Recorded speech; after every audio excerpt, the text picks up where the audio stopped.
इस वीडियो में हम पढ़ रहे हैं क्लास 9th के ज्योग्राफी के चैप्टर नंबर 6 को, जिसका नाम है पॉपुलेशन। और यह है वीडियो नंबर 3 इस चैप्टर का। इसके पहले 2 वीडियोस के मैंने इस चैप्टर के ऊपर। तो अगर आपने उन वीडियोस को नहीं देखा तो नीचे डिस्क्रिप्शन में जाएं, जहां पर पिछले वीडियो का लिंक है और इसके साथ ही वहां पर प्लेलिस्ट का भी लिंक दिया गया है, जिससे आप सारे वीडियोस इस चैप्टर के देख सकते हैं। तो देखिए, इस चैप्टर को हम आगे बढ़ाते हैं और पढ़ते हैं हम अपना नेक्स्ट टॉपिक, जो कि है एज कंपोजिशन। तो देखिए, हमने चैप्टर को जब शुरू किया था, उसमें हमने बात की थी कि पॉपुलेशन से रिलेटेड 3 तरीके की जानकारी को हम पढ़ने वाले हैं। तो पहले वीडियो में हमने पढ़ा पॉपुलेशन के साइज को और उसके डिस्ट्रीब्यूशन को। सेकेंड वीडियो में हमने पढ़ा पॉपुलेशन के ग्रोथ को और पॉपुलेशन चेंज के प्रोसेसेस को। और इस वीडियो में हम पढ़ने वाले हैं, यानी थर्ड वीडियो में हम पढ़ने वाले हैं पॉपुलेशन के क्वालिटीज़ को या फिर कैरेक्टरिस्टिक्स को।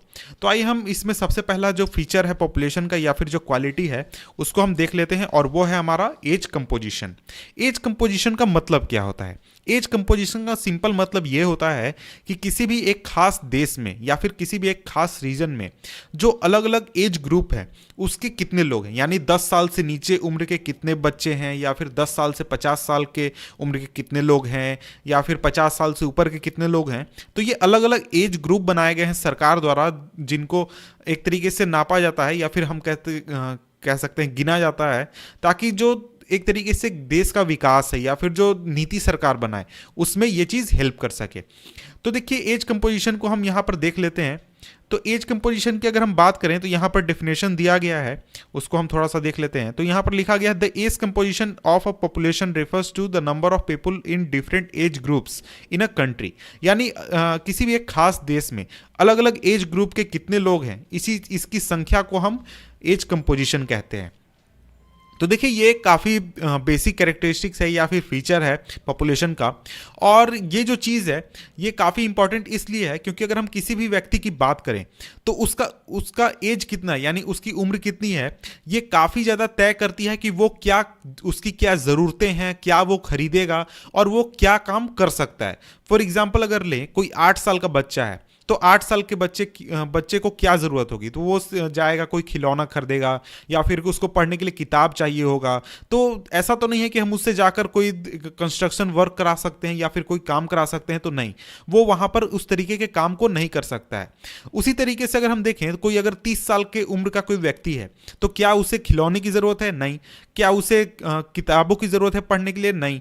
वो शौक से चाहे तो पढ़ सकता है, लेकिन वो स्कूल नहीं जाता है। और वो चाहे तो कंस्ट्रक्शन वर्क कर सकता है, ऑफिस में काम कर सकता है और भी दूसरे काम कर सकता है। तो इस तरीके से हम ये समझते हैं कि जो कोई भी व्यक्ति है, उसका एज बहुत ही इंपॉर्टेंट इसलिए है क्योंकि उससे हमें ये पता चलता है कि उसकी ज़रूरत क्या है, वो क्या खरीद सकता है और उसको क्या खरीदना है, और इसके साथ ही उसके काम करने की कैपेसिटी कितनी है, यानी वो उससे हम कितना काम ले सकते हैं, सरकार कितना काम ले सकती है। तो इसलिए जो नंबर है या फिर जो परसेंटेज है पॉपुलेशन का, चाहे वो आपका चिल्ड्रन में आ जाए या फिर वर्किंग एज में आ जाए या फिर जो आपके बूढ़े लोग हैं, जो एज्ड ग्रुप है उसमें आ जाए, वो काफ़ी इंपॉर्टेंट हो जाता है। क्योंकि ये जो एज ग्रुप है कि किस एज ग्रुप में कितने लोग हैं, ये डिसाइड करता है कि जो कंट्री है, यानी जो जनसंख्या पूरी जो कंट्री है, उसका सोशल और इकोनॉमिकल स्ट्रक्चर क्या होगा। फॉर एग्जांपल, अगर मान लीजिए वर्किंग एज में बहुत ज़्यादा संख्या में लोग हैं, तो लोग जो है वो आसानी से काम करने पाएंगे, ज़्यादा जो देश है वो ज़्यादा प्रोग्रेस करेगा। लेकिन मान लीजिए कि बहुत ज़्यादा बच्चे हैं या फिर बहुत ज़्यादा बूढ़े हैं, जिनको की हेल्प की ज़रूरत है, जिनको बहुत ज़्यादा एक तरीके से दूसरे लोगों द्वारा हेल्प की ज़रूरत है या सरकार द्वारा हेल्प की ज़रूरत है, तो काम करने वाले लोगों की संख्या जो है वो कम हो जाएगी। तो ऐसा जो है, ऐसा प्रॉब्लम आपको कई सारे कंट्रीज़ में देखने को मिलेगा। जैसे कि आप जापान में जाएँ तो वहाँ पर जो एज है, एक तरीके से मीडियन एज जो है वो काफ़ी बढ़ चुका है। तो देखिए, इसमें हम आगे बढ़ते हैं तो यहाँ पर आगे पॉपुलेशन को डिवाइड किया गया है 3 ब्रॉड कैटेगरीज में, यानी कि पॉपुलेशन को हम मेनली 3 हिस्सों में बांटते हैं। पहला तो हो गया बच्चे, यानी चिल्ड्रन, जिनको कि 15 साल से नीचे के जितने भी बच्चे हैं उनको इस कैटेगरी में रखा जाता है, और 15 साल से ऊपर जो है उसको फिर इसके ऊपर वाले कैटेगरी में डाल दिया जाता है। तो इसमें अगर हम बात करें तो चिल्ड्रन को इस अलग कैटेगरी में इसलिए रखा गया है क्योंकि ये इकोनॉमिकली अनप्रोडक्टिव होते हैं। इनसे आप कोई काम नहीं ले सकते, कोई काम नहीं करवा सकते, और इनको अलग से आपको हेल्प करना होगा, आपको फूड प्रोवाइड करना होगा, कपड़े प्रोवाइड करने होंगे, एजुकेशन प्रोवाइड करना होगा, और इसके साथ ही मेडिकल केयर प्रोवाइड करना होगा, सभी तरीके के हेल्प आपको प्रोवाइड करने होंगे। तो यहाँ पर आप इमेज में देख सकते हैं कि इंडिया का जो एज स्ट्रक्चर है वो कैसा है। तो एडल्ट्स 58% है, एज जो है एज्ड वो 66.9% है, और चिल्ड्रन जो है वो 34.4% है। तो यहाँ पर सिंपली ग्राफ के जरिए इस चीज़ को दिखाया गया है। इसके बाद हमारा नेक्स्ट आ जाता है वर्किंग एज ग्रुप, वो है एज ग्रुप आ जाता है, वो है वर्किंग एज। और ये एज होता है आपका 15 से 59 ईयर्स तक, यानी 15 से 59 ईयर्स तक। और ये जो एज ग्रुप है, यानी इस एज ग्रुप के जितने भी लोग हैं वो इकोनॉमिकली प्रोडक्टिव होते हैं, उनसे आप काम करवा सकते हैं, चाहे वो कंस्ट्रक्शन वर्क हो, फैक्ट्री में काम करना हो, या फिर किसी भी तरीके का काम वो कर सकते हैं। और वो जो है, ये जो एज ग्रुप है ये बायोलॉजिकली रिप्रोडक्टिव होती है। इसका मतलब ये अपने पॉपुलेशन को बढ़ा सकते हैं, रिप्रोडक्शन कर सकते हैं, और इनको जनरली वर्किंग एज में रखा जाता है क्योंकि इनसे हम काम ले सकते हैं। इसके बाद आ जाता है हमारा थर्ड कैटेगरी, वो है हमारा एज्ड, जो कि है 59 ईयर्स से ऊपर के जितने भी लोग हैं उनको इस कैटेगरी में रखा जाता है। तो देखिए, ये जो लोग हैं जिनकी उम्र 59 ईयर्स से ज़्यादा हो चुकी है, इनको जनरली माना जाता है कि ये रिटायर कर चुके हैं, और इनको एक तरीके से हम कहें कि ये अपने मर्जी से चाहे तो काम करें, लेकिन ये इनको सरकार या फिर आप या फिर कोई भी कंपनी जॉब में नहीं रख सकती है, या फिर रख सकती है लेकिन ये अपनी मर्जी से चाहे तो काम करें। लेकिन इसको सरकार द्वारा कहा गया कि आप इतनी उम्र में रिटायर कर जाएगा, या फिर काम करना आप एक तरीके से आप प्रोडक्टिव उतने नहीं हैं जितने आप पहले हुआ करते थे। इनको अलग कैटेगरी में रखा गया है। और देखिए, जो परसेंटेज है चिल्ड्रन और एज का, उनको एक तरीके से डिपेंडेंट पॉपुलेशन कहा जाता है, कि वो दूसरे के ऊपर डिपेंडेंट होते हैं अपने खर्चे चलाने के लिए, या फिर अपने हेल्थ को मेंटेन करने के लिए, और भी सभी चीज़ों के लिए। तो इस वजह से जो डिपेंडेंसी रेशियो है, वही डिपेंडेंसी रेशियो सिंपली यही होता है कि कितने लोग डिपेंडेंट हैं जो कि खुद से अपना काम नहीं कर सकते, या फिर जिनको हेल्प की ज़रूरत है दूसरों की। तो यही होता है। और इसके बाद अगर हम आगे बढ़ें तो आगे हमारा नेक्स्ट पॉइंट आ जाता है, नेक्स्ट फीचर आ जाता है, वो है हमारा सेक्स रेशियो। तो देखिए, सेक्स रेशियो क्या है? सेक्स रेशियो सिंपल इसका डेफिनेशन यहाँ पर लिखा गया है। Sex ratio is defined as number of females per 1000 males in the population, यानी 1000 पुरुषों पर महिलाओं की कितनी संख्या, इसी को हम सिंपली सेक्स रेशियो कहते हैं। तो देखिए, ये जो इंफॉर्मेशन है ये काफ़ी इंपॉर्टेंट सोशल इंडिकेटर है, जिससे कि हम एक तरीके से इक्वालिटी को मेजर कर सकते हैं मेल्स और फीमेल्स के बीच में। तो देखिए, अगर हम अपने कंट्री की बात करें तो हमारे कंट्री में जो सेक्स रेशियो है वो हमेशा फीमेल्स के लिए अनफेवरेबल रही है, यानी कि जो सेक्स रेशियो है वो काफ़ी कम रहा है। तो यहाँ पर एग्जाम्पल भी दिया गया है, और यहाँ पर आपसे कहा गया कि find out why this is so, यानी ऐसा क्यों है ये आपको फाइंड करना है। तो अगर हम देखें सेक्स रेशियो को, तो वो 1951 में 1000 मेल्स पर 946 महिलाएं थी, यानी फीमेल्स थी, और ये हमारा धीरे धीरे कम ही होता गया है। तो ऐसा क्यों है, इस चीज़ को आपको फाइंड करना है, और आप चाहें तो इसको देख सकते हैं। तो यहाँ पर देखिए, डू यू नो में लिखा गया कि केरला जो है उसका जो सेक्स रेशियो है वो सबसे हाई है इंडिया में, 1058 फीमेल्स पर 1000 मेल्स। पौंडीचेरी में 1001 फीमेल्स पर 1000 मेल्स। और इसके कंपेरिजन में दिल्ली का देखें तो 821, और हरियाणा का देखें तो 861 यहाँ पर बताया गया। तो ऐसा क्यों है ये आप चाहें तो सर्च कर सकते हैं। इसके बाद अगर हम नेक्स्ट जाएं तो नेक्स्ट हमारा फीचर आ जाता है, वो है लिटरेसी रेट। लिटरेसी रेट क्या होता है? तो लिटरेसी रेट जानने से पहले सबसे पहले वर्ड आ जाता है लिटरेसी। लिटरेसी क्या होता है? तो लिटरेसी का सिंपल हिंदी मतलब होता है साक्षर या फिर साक्षरता। तो इसका मतलब ये होता है कि कितने लोग हैं जो पढ़ सकते हैं, या फिर कितने लोग हैं जो एक तरीके से पढ़ सकते हैं। और इंडिया का डेफिनेशन अगर हम बात करें तो इंडिया में डेफिनेशन सिंपली ये रखा गया है सेंसस 2001 के अनुसार, कोई भी व्यक्ति जो कि 7 साल का है या फिर 7 साल से ऊपर का है, जो कि किसी भी लैंग्वेज में लिख सकता है और पढ़ सकता है या फिर अंडरस्टैंड कर सकता है, उसको लिटरेट की श्रेणी में रखा जाता है। तो यहाँ पर सवाल उठता है कि आखिर लिटरेसी होना क्यों ज़रूरी है, लिटरेसी रेट हाई होना क्यों ज़रूरी है, और लोगों को पढ़ना लिखना क्यों ज़रूरी है। तो देखिए, ये जो चीज़ है लिटरेसी, ये काफ़ी इंपॉर्टेंट है, बहुत ही इंपॉर्टेंट है। उसका रीज़न ये है कि कोई भी व्यक्ति जिसको जानकारी है या फिर एजुकेशन है, जो कि किसी भी जनसंख्या में रह रहा है, किसी भी देश में रह रहा है, तो वही व्यक्ति होगा जो इंटेलिजेंट चॉइसेस कर सकता है, यानी सोच समझकर चॉइसेस कर सकता है, या फिर जो रिसर्च और डेवलपमेंट के प्रोजेक्ट्स हैं, काम है, उसमें पार्टिसिपेट कर सकता है है। और इसके साथ ही जो लो लेवल लिटरेसी है वो एक तरीके से सीरियस ऑब्स्टिकल है या फिर एक तरीके का रुकावट है इकोनॉमिक इंप्रूवमेंट के में या फिर इकोनॉमिक डेवलपमेंट में। तो देखिए, देश को अगर विकास करना है तो उसके लिए जो लिटरेसी रेट है उसका हाई होना और लोगों का पढ़ना लिखना बहुत ही ज़रूरी चीज़ है। और अगर हम बात करें इंडिया की, तो इंडिया का जो लिटरेसी लेवल है वो धीरे धीरे राइज कर रहा है और लगातार राइज ही कर रहा है। और लिटरेसी रेट की अगर हम बात करें तो 2001 सेंसस के अनुसार इंडिया की लिटरेसी रेट अराउंड 64.84% थी और इसमें हमारा 75.26% मेल्स के लिए, 53.67% फीमेल्स के लिए। और अगर हम आज की बात करें तो आज ये जो डाटा है ये करीब 74 या 75% हो चुकी है। तो धीरे धीरे जो लिटरेसी रेट है वो इंडिया में काफ़ी इंप्रूव कर रहा है। इसके बाद आ जाता है हमारा नेक्स्ट फीचर पॉपुलेशन का, वो है ऑक्यूपेशनल स्ट्रक्चर। तो देखिए यहाँ पर लिखा गया है the percent of population that is economical active is an important index of development. तो देखिए, किसी भी जनसंख्या का यानी किसी भी देश का कितनी प्रतिशत आबादी इकोनॉमिकली एक्टिव है, यानी किसी भी तरीके का जॉब कर रही है, किसी भी तरीके का काम कर रही है, ये एक तरीके का इंडेक्स होता है। ये एक तरीके से बताता है कि जो डेवलपमेंट है वो कितनी तेजी से हो रहा है, कितना ज़्यादा हो रहा है। और अगर हम एक तरीके से बात करें, जो पॉपुलेशन है, वर्किंग पॉपुलेशन, जो लोग काम कर रहे हैं, उनको अगर हम डिफरेंट काम के आधार पर डिस्ट्रीब्यूट करते हैं तो उसी को सिंपली हम ऑक्यूपेशनल स्ट्रक्चर कहते हैं। और अगर हम बात करें तो अगर हम किसी भी देश में अगर हम बात करें तो वहाँ पर जो ऑक्यूपेशन है वो बहुत सारे आपको देखने को मिल जाएंगे। और ऑक्यूपेशंस को जनरली 3 पार्ट्स में डिवाइड किया जाता है, 3 कैटेगरी में क्लासिफाई किया जाता है। पहला आपका प्राइमरी, दूसरा सेकेंडरी और तीसरा टर्शियरी। तो आइए इन तीनों को हम एक तरीके से देख लेते हैं और समझ लेते हैं। तो देखिए, सबसे पहला आ जाता है हमारा प्राइमरी एक्टिविटी। तो प्राइमरी एक्टिविटी जो है उसमें हमारा एग्रीकल्चर आ जाता है, एनिमल हस्बेंड्री आ जाता है, फॉरेस्ट्री आ जाता है, फिशिंग, माइनिंग और क्वेरिंग। तो इस तरीके के जो जॉब्स हैं उनको हम प्राइमरी एक्टिविटीज़ में रखते हैं या फिर प्राइमरी सेक्टर में रखते हैं। इसके बाद आ जाता है हमारा सेकेंडरी एक्टिविटीज़। तो इसमें हमारा मैन्युफैक्चरिंग इंडस्ट्री आ जाता है, बिल्डिंग आ जाता है, कंस्ट्रक्शन वर्क आ जाता है। और इसके बाद आ जाता है हमारा टर्शियरी एक्टिविटी। इसमें हमारा ट्रांसपोर्ट, कम्युनिकेशन, कॉमर्स, एडमिनिस्ट्रेशन और दूसरी चीज़ें आ जाती हैं। तो मेनली 3 तरीके के लोग काम करते हैं, प्राइमरी, टर्शियरी और सेकेंडरी। तो इसमें से किसी में भी हो सकता है कि आपके फादर या फिर फैमिली में से कोई जॉब कर रहा हो।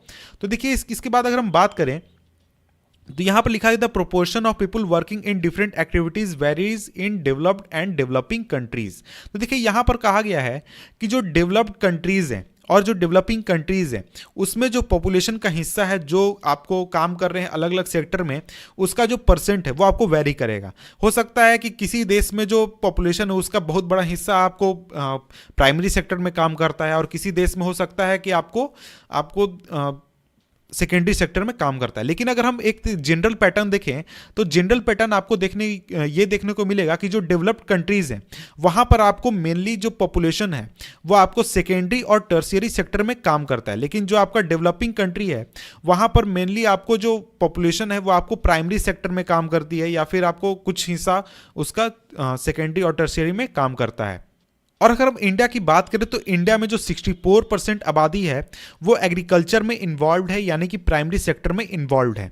और ये जो डाटा है ये आपको करीब 2001 का है, अभी लेटेस्ट में करीब 52% है।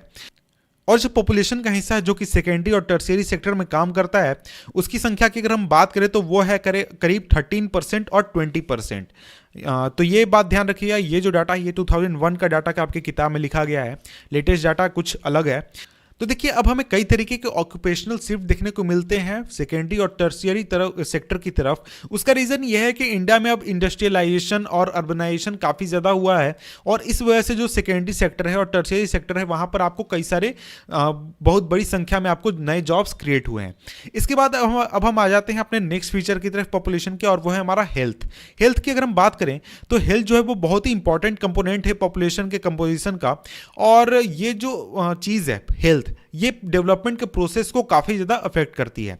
और जो सरकार है वो कई सारे प्रोग्राम्स लाती है या फिर प्रोग्राम चलाती है ताकि जो हेल्थ कंडीशन है इंडिया के पॉपुलेशन का उसको इम्प्रूव किया जा सके। और इसका रिजल्ट भी हमें देखने को मिला है, जैसे डेथ रेट जो 1951 में आपको 25 पर 1000 था वो अब कम होकर 2001 में 8.1 पर 1000 हो चुका है। और इसके साथ ही जो लाइफ एक्सपेक्टेंसी है बर्थ के समय वो 1951 में करीब 36.7 ईयर्स थी और 2001 में ये 64.6 ईयर्स हो चुकी है। तो ये जो चीज़ है इसकी वजह से काफ़ी ज़्यादा इंप्रूवमेंट हमें देखने को मिलता है।